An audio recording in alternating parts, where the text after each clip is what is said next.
Anche qua si possono presentare i dati in maniera diversa. Chi dice che sono diminuite del 30% le imprese agricole e dice solo questo dice una verità e una menzogna, perché lo presenta come un dato di crisi dell'agricoltura. Primo, è diminuita enormemente l'età media degli imprenditori agricoli. Abbiamo incentivato con un notevole contributo di pari a 40.000 euro, come dire, i giovani che entrano in agricoltura. I figli stanno sostituendo i padri. C'è una prospettiva di impegno non di 5 anni per me che ne ho 60, ma bensì di 45, 50, 60 per mio figlio che magari ne ha 20 e vuole buttarsi in agricoltura. Tra l'altro mio figlio è appassionato di agricoltura, non ha fatto domanda ovviamente per avere il contributo, però il fatto che se ne voglia occupare è un fatto importante.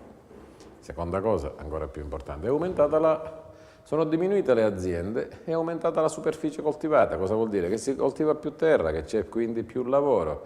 Che diminuiscono le aziende vuol dire che le dimensioni medie in ettari delle imprese crescono. Uno dei nostri punti di debolezza della nostra agricoltura è la piccola dimensione dell'impresa agricola. Sta crescendo, vuol dire che magari si compra il terreno del vicino utilizzando una legislazione favorevole e questo chiaramente aiuta lo sviluppo della impresa agricola. Se poi a questo aggiungiamo una politica per il vino che D'Antrassi sta portando avanti, quello del vino nel brick a prezzo conveniente in modo da poter imbottigliare o imbriccare, se così si può dire, il vino, come dire, non di eccellente qualità. Siamo la prima regione e di quest'anno d'Italia per quanto riguarda i vini.